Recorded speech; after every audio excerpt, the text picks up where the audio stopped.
Duke 3D, Blood, Shadow Warrior, The Build Trinity. What do these games have in common? The engine. Specifically, the build engine.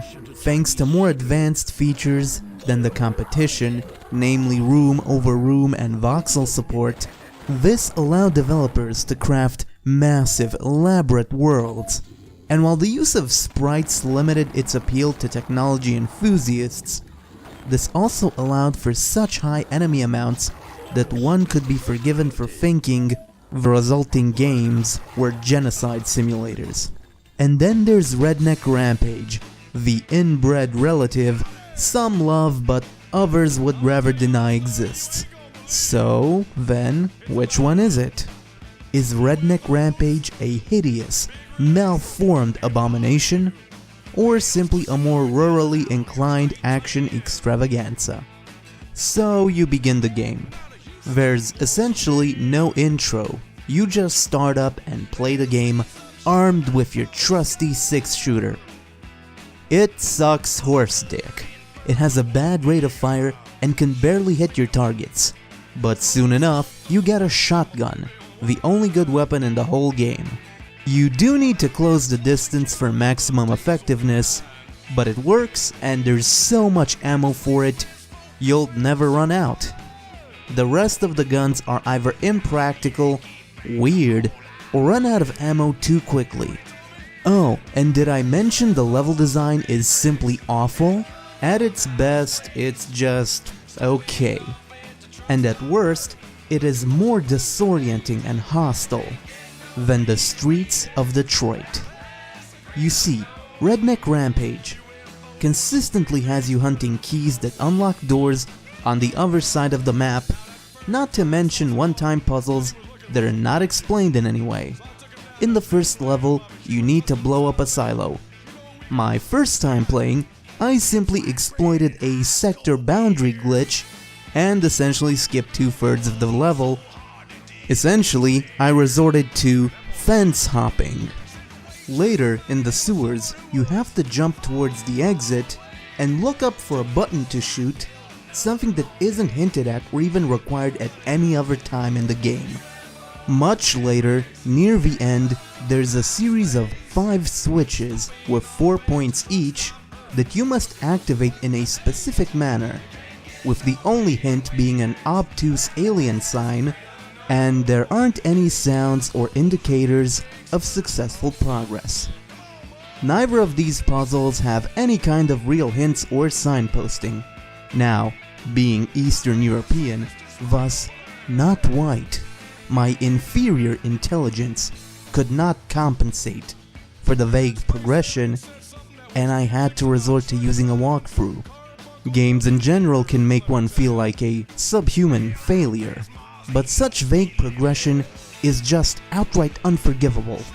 And then there's the enemies, one of the game's few positives. You have the average Trump voter, the average Trump supporter, YouTube staff, Dindu Ruffins, lost Mexicans, and radical feminists. There's even NPCs such as the average American woman and the above average American woman. The Trump train goes down pretty easy, but the alien invaders and dominatrixes take forever to kill even if you have sufficient ammo for the stronger guns. And while the dynamite launcher and alien blaster are strong weapons, the shoddy hit detection and awkward fire rate of each makes longer fights tiresome. Meanwhile, the cross-dresser's dream and Russia's favorite do weak damage and are prone to running out of ammo. Look, I get it. In real life, feminists are tough to put down, and the Chad Pitbull doesn't go down easily. But I'm pretty sure several point-blank shotgun blasts would evaporate either of them in reality. But it's not just the enemies that were ahead of the time. The game's health system is also innovative. To recover health, you need to eat and drink. If you eat too much, your intestines will start sounding the mating call of the sodomite, and you will no longer be able to get the jump on your enemies.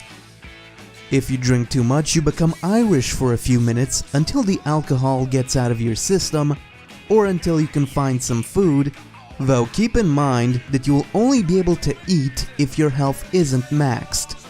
You can also piss at any time to recover a few health points and gain some sobriety, but you can only do that once every few minutes. Just like in real life, balancing the two is quite challenging, but if you can manage, you will suddenly become more resistant to damage, because as we all know, a full belly separates real men from pretenders. But enough about the gameplay. The saddest part about Rural Retribution is that even the few selling points the game does have are kind of hit and miss. The soundtrack consists of country music. Now, I'm no connoisseur, but I do occasionally enjoy some good old-fashioned country music. But there's only about half a dozen tracks, and thanks to the long levels, you'll essentially hear the whole selection once for every single level. And while they do a great job of setting the ambiance, they fail miserably to sync with the action. Same for the visuals. The graphics are stylized but intentionally ugly to the point where it can be painful to look at. But the sprites and environments are quite detailed, and the game even simulates baked shadows.